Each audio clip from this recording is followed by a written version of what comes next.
Hello, hope you're all having a good day.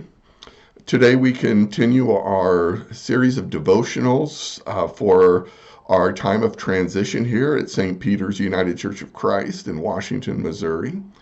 I'd like to start today's reflection by sharing the beginning of the story called The Call of Moses. We find this story in Exodus chapter 3. Moses was taking care of the flock for his father-in-law Jethro, Midian's priest. He led his flock out to the edge of the desert, and he came to God's mountain called Horeb. The Lord's messenger appeared to him in a flame of fire in the middle of a bush. Moses saw that the bush was in flames, but it did not burn up. Then Moses said to himself, "Let me check out this amazing sight and find out why the bush isn't burning." When the Lord saw that Moses was coming to look, God called to him out of the bush, "Moses, Moses." And Moses says, "I'm here." Then the Lord said, "Don't come any closer. Take off your sandals, because you are standing on holy ground. I am the God of your ancestors, Abraham's God, Isaac's God, Jacob's God." Moses hid his face because he was afraid to look at God. Well, many of us are familiar with this story of Moses and the burning bush. The day began with Moses minding his own business as he tends a flock of sheep. But his life changed dramatically that day as he encountered God, and God spoke to him through a burning bush. And in this story, God's call to Moses is a call to a task. It has come to God's attention that people are enslaved and suffering in Egypt. Those oppressed people are the very kin of Moses. And God wants Moses to go to Egypt and free those slaves. However, there's one problem. Moses doesn't want to go. He's comfortable where he's at.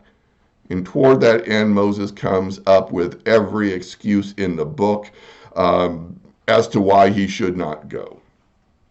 So today's theme about our church's time of transition is establish identity. Name who we are. This is the interim task of self-examination. Who are we as a congregation at this moment in time? What is our identity?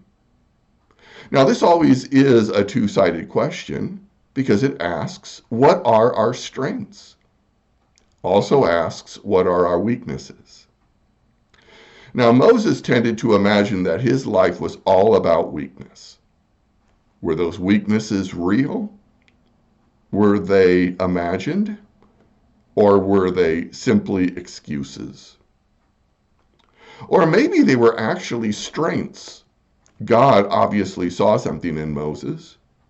What does God see here at St. Peter's United Church of Christ?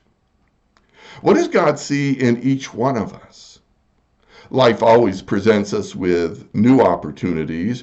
Do we embrace those changes, or do we just keep things the way we perceive they have always been? After all, that is often, as it was with Moses, the most comfortable of options. The story of Moses calls us to ask another question. What's going on around us? What's going on in this world of ours? What's going on in our country, in our state? What's going on in this very town? Now, if we're honest, we know that this world is not as God intends it to be.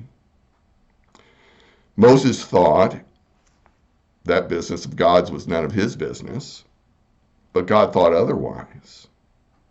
Theologian Frederick Buechner once wrote that vocation is where our greatest passion meets the world's greatest need.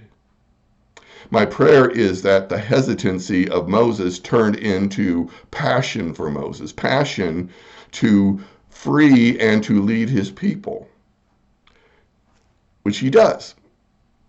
Now, there will be challenges all along the way, My parting question, though, is even with those challenges, is if our passion for God and our passion for this congregation, do we seek to meet the needs around us and call us to the new day to which God is inviting us?